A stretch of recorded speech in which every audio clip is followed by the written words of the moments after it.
if you're buying a gift for a child this year, you definitely want to hear this. About 206,000 children in the United States were treated for toy-related injuries in 2021. One says the toy just suddenly started burning. Verdict is left wondering how safe her children's Fisher-Price toys really are. Kids' toys are a multi-billion-dollar industry, and it's no surprise because parents love seeing their kids have fun. In 2023 alone, Americans spent $28 billion on toys. But sometimes the toys meant to make kids happy end up putting them in the hospital. Every 3 minutes, one child is treated in a US emergency room for a toy-related injury. We'll rank dangerous kids' toys that got banned, starting from minor injuries to serious consequences. My name is visualventure. I want to thank you guys for supporting. It means the world. The Gilbert Atomic Energy Lab. In 1950, a mysterious red box showed up in toy stores across America. Looks like a lovely little red paper suitcase with snake skin, it's not snake skin, on the outside of the box. It was a new toy, the Gilbert U-238 Atomic Energy Lab. The science kit lets kids conduct experiments, mix chemicals, and have fun while learning. There was just one problem. The science kit contained radioactive materials, the kind used in nuclear bombs. It's because it comes with 3 sources of radiation and 4 uranium ores that are also radioactive. So who thought it was a good idea to put radioactive materials in a toy? The man behind the Gilbert Atomic Energy Kit was Alfred Carlton Gilbert, a famous toy inventor. We live in an age of science. This year at Gilbert, we present the finest toy line in our history. By 1950, people were very interested in atomic energy. World War II just ended, the first atomic bomb had been dropped, and nations were scrambling to build nuclear weapons. Gilbert believed this was the perfect time for an educational toy that taught kids about atomic energy. The toy was marketed to parents as a way to direct their children toward a potential career in science and engineering. It contained a cloud chamber, an electroscope, as well as other devices and chemicals that let kids measure radioactivity. Even though Gilbert promised the toy was safe, one part of the kit was more dangerous than parents thought. The kit came with 4 small jars of real uranium. This uranium released as much radiation as UV rays from the sun. It really did emit very, very low amounts of radiation, but I probably would not encourage children to hold these samples next to their body all day long. Long-term exposure to radiation is very dangerous, and the kit contained U-238 uranium isotope, which has been linked to many serious diseases, including cancer. The instructions in the kit warn kids not to open the jars containing uranium because they tend to flake and crumble, and you would run the risk of having radioactive ore spread out in your laboratory. Luckily, this dangerous toy never caught on. At a price tag of $50, which is around $650 today, the Gilbert Atomic Kit was too expensive for most parents. And they sold poorly. And the reason for that is not because of any radioactivity concerns, but rather because it was expensive. It was $50. In 1951, the kits were completely banned from stores barely a year after they were released. Luckily, the Atomic Kit only sold a few units before it was removed, but our next toy sold millions before anyone realized how dangerous it was. Slap bracelets. When we think of dangerous toys, we picture those with lots of moving pieces and electrical parts. However, the simplest toys are sometimes the most dangerous. We used to have these in the olden days. They were called slap bracelets. In the summer of 1990, slap bracelets were released in the US and sales went through the roof. In just 3 months, Main Street Toys sold 1 million of the bracelets for $2.50 each and had orders of 5 million more. Slap bracelets were part toy and part fashion statement. Kids were addicted to snapping the bracelet over their wrist and molding it flat again.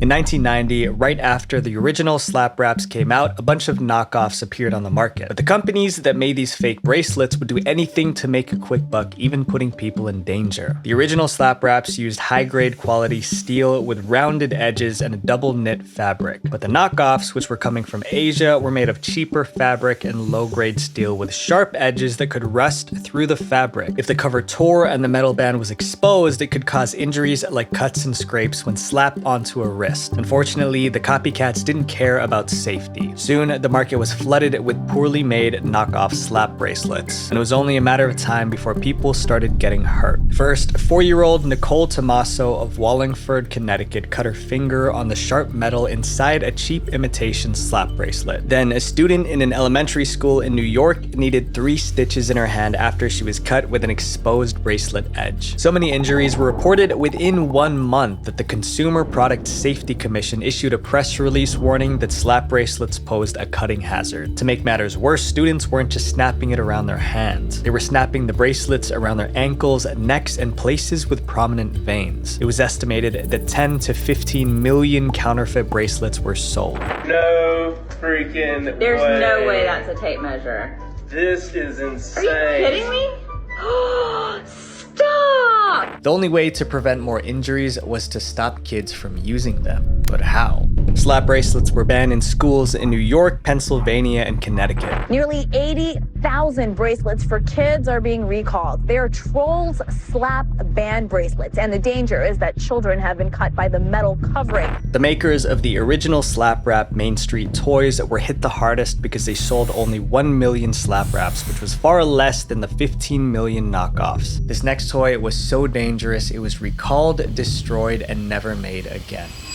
Cabbage Patch Snack Time dolls. In the early 80s, the Cabbage Patch doll was the hottest toy in America. They're each one of a kind. They're Cabbage Patch Kids. You can give them all your love. These dolls were so popular, they set every toy industry sales record for 3 years running. Riots would break out in stores when there weren't enough Cabbage Patch dolls. One desperate store manager in Pennsylvania used a baseball bat to protect himself from the mob trying to snatch up Cabbage Patch Kids dolls. Welcome to another holiday shopping season. When the doors opened at this Wilkes-Barre, Pennsylvania store, the pushing and shoving began. One woman was knocked to the floor and suffered a broken leg. Sometimes things got so chaotic that the police had to come and disperse the crowds. At its peak in 1984 and 1985, sales of the dolls exceeded $500 million annually. However, as the 80s ended, the demand for Cabbage Patch dolls fell. Everyone thought the glory days of the Cabbage Patch doll were over. Until Mattel purchased the rights to the dolls in 1994. Mattel launched a new doll called Cabbage Patch Kids Snack Time Kids. The company believed this new doll would bring back the excitement of owning a Cabbage Patch doll. Little did they know, the Cabbage Patch Snack Time doll was only going to make things worse. The Snack Time doll looked like most other Cabbage Patch dolls, but it had one huge difference. This doll could eat. My Cabbage Patch Snack Time kid, she really loves to snack. Wow, she really chews.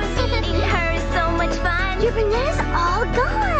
The Snack Time doll came with several plastic snacks like a carrot, celery, and french fry. To play with the doll, the child would put the snack in the doll's mouth. Then a motor would slide the snack into the doll's mouth as if it were really eating. The toy was a success. By the end of the year, over 500,000 dolls had been sold. Mattel planned to launch more dolls with new features, but then they got shocking news. The Snack Time doll just tried to eat a child. The Cabbage Patch Snack Time Kids doll is designed to chew automatically when fed plastic French fries. Well, this particular doll began munching on 7-year-old Sarah Stevens' hair right up to the scalp. The Snack Time doll had rollers in its mouth that would pull in plastic food. The rollers would keep moving if they sensed anything entering the doll's mouth, regardless of what it was. This meant that if a child's hair or fingers got caught in the doll's mouth, the rollers would pull them in and start chewing. By the end of 1996, there were 100 reports of children getting their hair and fingers caught in the doll's mouths. In one instance, a family had to call 911 to dismantle a doll because their 7-year-old daughter's hair got stuck in the Snack Time doll's mouth and they couldn't free it. It took 3 people over 30 minutes to dislodge the toy from the girl's hair. The media picked up the story and parents started calling the Snack Time dolls the dolls from hell. The bad publicity was hurting Mattel's brand. The Product Safety Commission launched an investigation and Mattel needed to act fast before anyone else got hurt. So in January 1997, Mattel took the Snack Time dolls off the market and offered a $40 refund to anyone who purchased one. That $40 refund cost Mattel millions of dollars because they already sold around 500,000 by the time they realized the problem.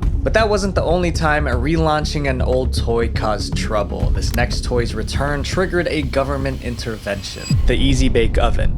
The Easy Bake Oven was first released in 1963 by a company called Kenner Products. Easy bake, fast as you can. Mix Mix 'em up, pour 'em in the pan. Slide 'em in, let 'em bake now.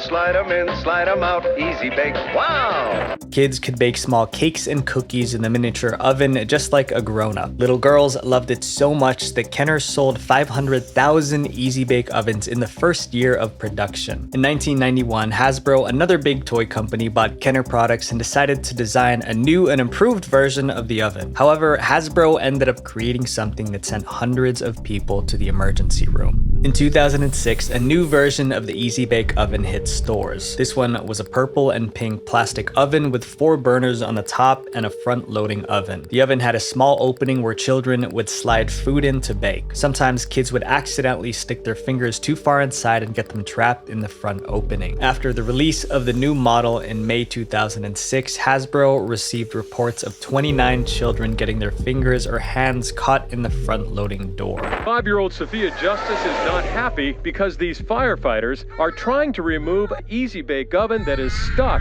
on her hand. But fingers getting stuck was only half the problem. The oven also had 4 metal plates which could get really hot. It's like a great little hand warmer. Ooh, and it warms up my face. Hot oven top. Do not touch. Do not try this at home. This made it easy for kids to get burned if they touched it while hot. As months passed, reports of people getting hurt by the oven increased. At this point, Hasbro should have recalled the product, but instead they offered a free repair kit to improve the oven's safety. The repair kit was a special plastic grate designed to cover the oven's front opening so kids couldn't stick their fingers inside. However, kids still lifted the flap to put their fingers in. What do you want to do with that flap?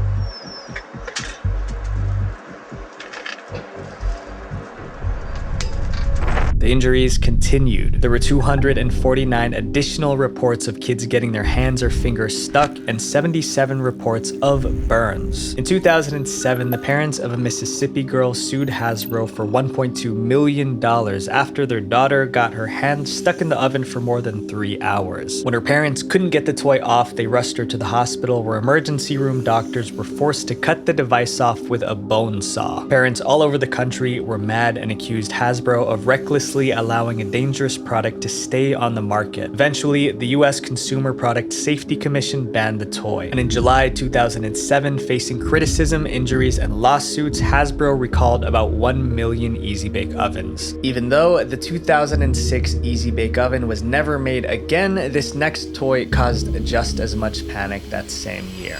Polly Pocket. Hi, I'm Polly Pocket. You can open up the case, there's a world for you. Wow. So many fun places you'll have lots to do. Polly Pocket, Polly Pocket, Polly Pocket, so small you can take her anywhere. In 1989, Bluebird Toys introduced Polly Pocket, which were plastic cases that unfolded into dollhouses. Inside were tiny dolls less than an inch tall that could stand up in different areas of the dollhouse. By 1994, Polly Pocket was one of the best-selling toys for girls between 3 and 8. And in 1995 alone, Bluebird Toys sold $139 million worth of Polly Pockets. But 2 years later, sales started to wane. Kids stopped buying them, but not all hope was lost. In 1998, Mattel bought the Polly Pocket brand and redesigned the entire Polly Pocket line. Mattel also introduced a new magnet-based clothing line to help make dressing the Polly Pocket dolls easier for children. They called it Quick Click.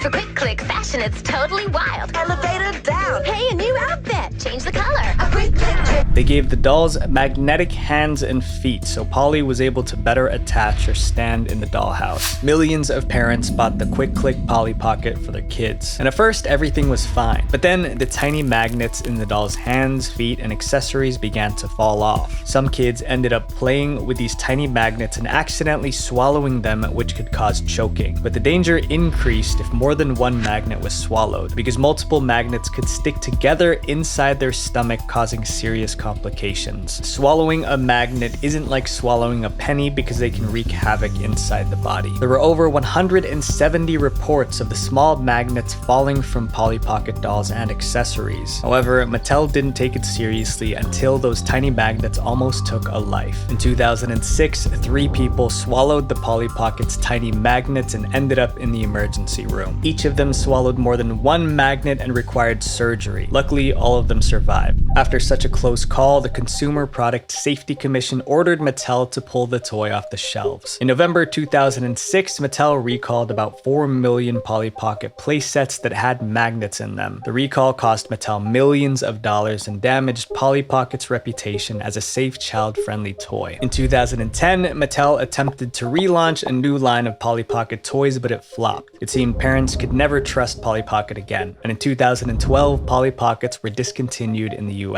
But the trouble caused by Polly Pockets is nothing compared to our next toy, which led to cuts, broken teeth, and even broken ribs. Sky Dancers. Sky Dancers were like Barbie dolls that could fly. The toy came with a pull string base and a doll with foam wings. When a child pulled the string, the doll would launch into the air, spinning its wings like a helicopter as it flew. Sky Dancers! They're flying! Fly for me, just for me, Sky Dancers dance for me. Wow, they really fly! Launched during the 1994 winter holiday season, Sky Dancers became the #1 doll in over 20 countries around the globe. Over 30 million dolls were sold, generating over $350 million in sales for Galoob, the company that created them. It even inspired an animated TV show in 1996. The fact that Sky Dancer dolls could fly while other dolls couldn't made it a favorite among little girls. However, the feature that made Sky Dancers unique was the same one that led to their downfall. To make a Sky Dancer doll fly, it's inserted into the top of the launcher feet first, and the pull cord is pulled to launch the doll. But there was a problem with this approach. While launched into the air, the dolls could sometimes fly rapidly in unpredictable directions and hit anyone nearby. You had toys spinning into the air and just going wherever the wind took them.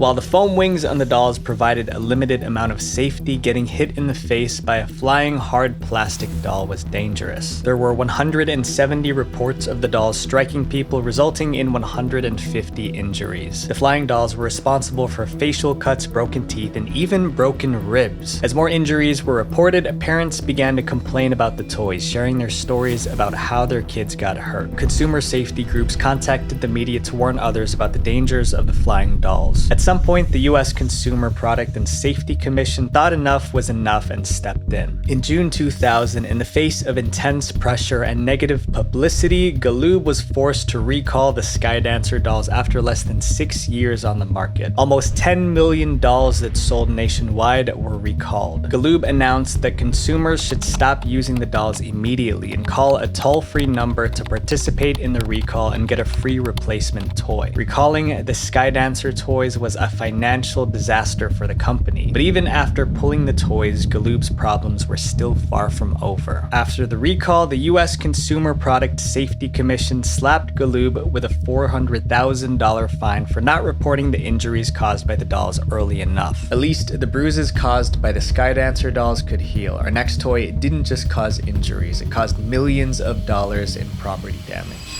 Hoverboards. When a house catches fire, we often think that a stove or faulty wiring is to blame. But between 2015 and 2022, many house fires were started by a toy, specifically a hoverboard. A hoverboard is a self-balancing board that makes the rider feel like they're flying. Although it looks like the hoverboard is levitating, it uses 2 wheels to get around. Most Americans saw hoverboards in the movie Back to the Future 2.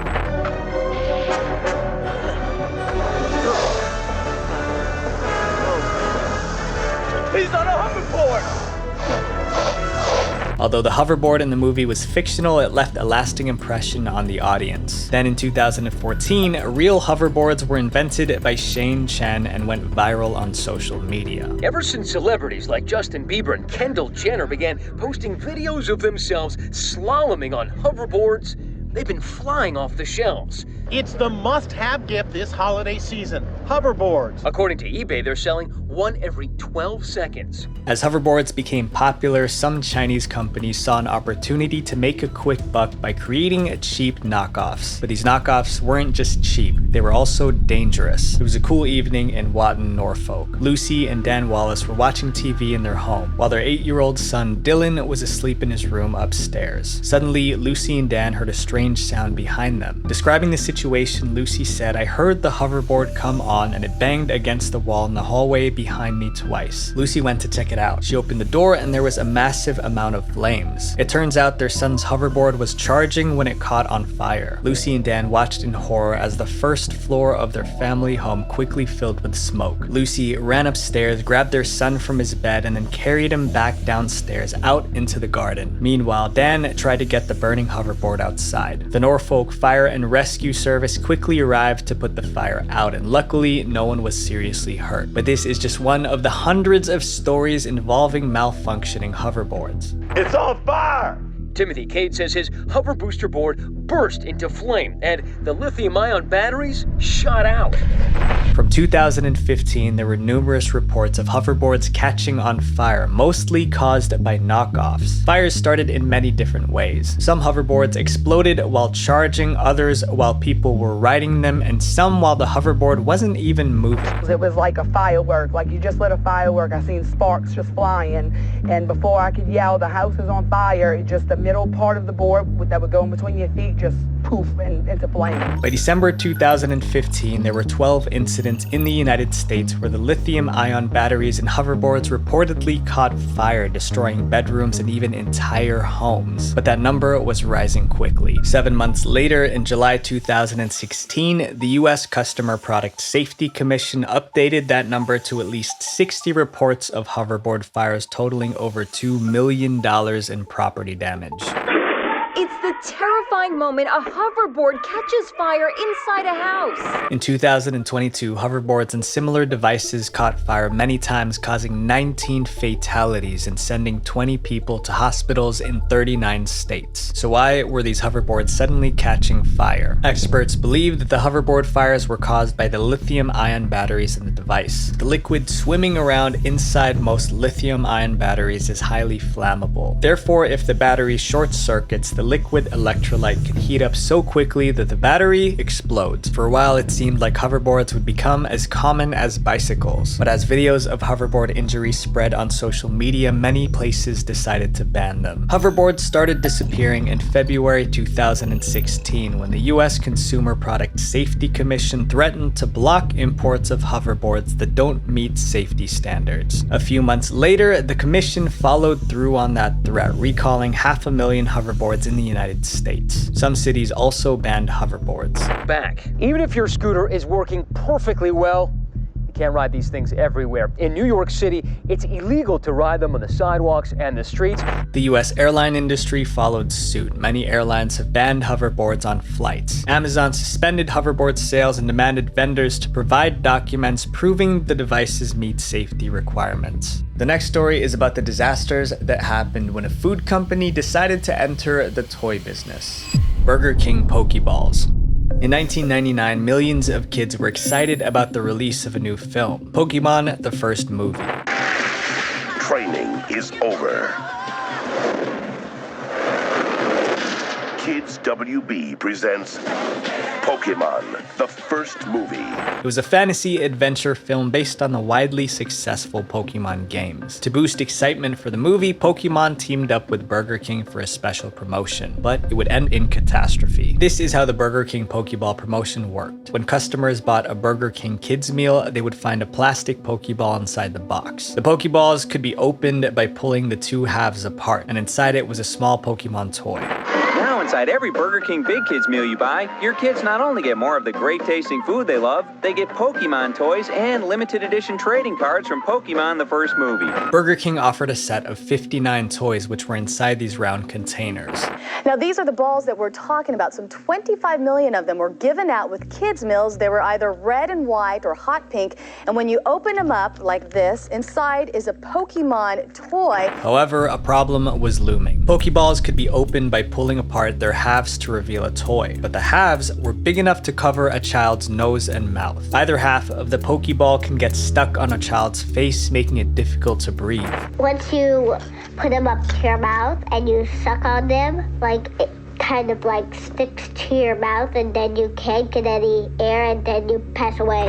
In December 1999, a girl met a tragic end when one half of a Pokeball covered her nose and mouth. 2 days after this incident, the U.S. Consumer Product Safety Commission asked Burger King to recall the balls, but Burger King refused. They stated that they were afraid to create anxiety for parents as it was too soon to confirm whether the ball was responsible for the tragic accident. Burger King said that they were waiting for autopsy results to clarify what actually happened. While Burger King was stalling, the balls were still in circulation. Before long, another incident in Kansas would prove just how dangerous the balls were. On December 23rd, it happened again. A girl playing with the ball had a ball half stuck over her face. However, the girl's father was able to pull the ball half from her face before she was injured. That was it. Burger King agreed to recall the balls and ordered their stores to stop distributing them. On December 27th, Burger King issued a press statement announcing the recall. They also released a PSA telling its customers to throw the ball away or return it in exchange for free French fries. Posters were distributed to over 8,000 restaurants.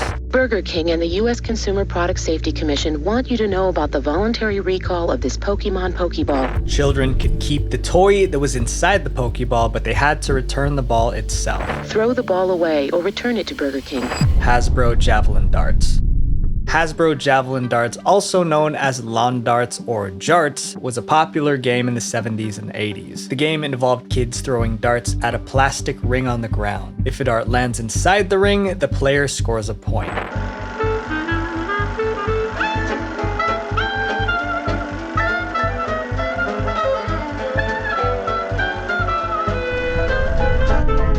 The roots of lawn darts can be traced back to an ancient weapon called the plumbata, used by the Greek and Roman soldiers. During battles, soldiers would throw the plumbata at their enemies in an attempt to injure them. Weighted throwing darts, known as plumbata, are known for being one of the most effective missile weapons of the ancient world. Fast forward to the 1990s, toy companies decided to reintroduce the plumbata as a game called lawn darts. In the 1970s, many toy companies, including Hasbro, modified the plumbata's design and applied for patents. Despite being a literal weapon of war, toy manufacturers believed that they could make an exciting family lawn game and started marketing lawn darts as an exciting outdoor game for the whole family. Unfortunately, all hell broke loose when kids got their hands on them.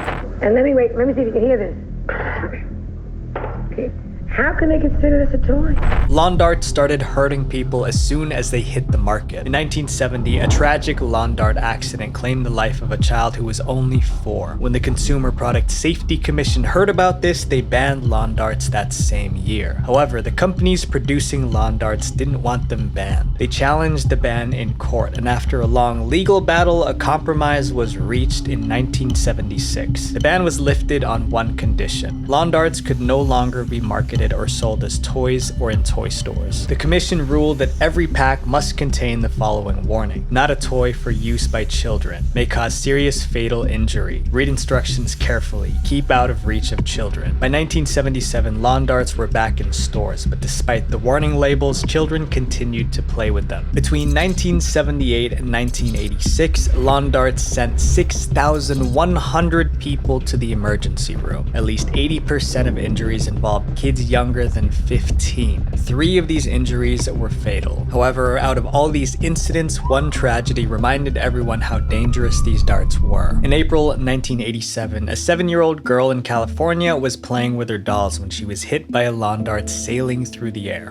Doing what children will do with a lawn dart, they were just winging them. One sailed over a fence, my daughter was in the front, struck her in the head, and she ran to her mother and I. Sadly, she didn't survive. One researcher estimated that the dart hit her with a force of 23,000 pounds of pressure per square inch. After the loss of his daughter, David Snow started a crusade to get lawn darts banned. There was a warning on the box. It was a 3-foot high box, and there was a tiny warning on the bottom. For a year and a half, David Snow lobbied public officials with phone calls and letters trying to get lawn darts completely banned, and he succeeded. In December 1988, the Consumer Consumer Product Safety Commission banned the sale of all outdoor darts in the US. After the ban, the commission sent out a press release pleading for the public to destroy their darts or keep them out of the hands of kids. This was the second time lawn darts were banned, but the dangerous toy still refused to go away. The 1988 ban made lawn darts illegal to sell, but by the mid-90s, some parents never saw the ban and let their kids play with them. The ban was reissued in 1997 and people were encouraged to destroy the toy. But even after this third ban, vintage sets of lawn darts are still being sold at online auction sites. These incidents with harmful toys remind us to keep a close eye on the kids in our lives. As technology evolves, so should our efforts to protect them, because an ounce of prevention is worth a pound of cure.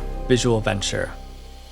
Wait, before you go, make sure you guys click here to subscribe and then click here to watch my kids games Too Disturbing for Kids video, because it's basically the digital version of this one. Thank you guys for everything. Peace.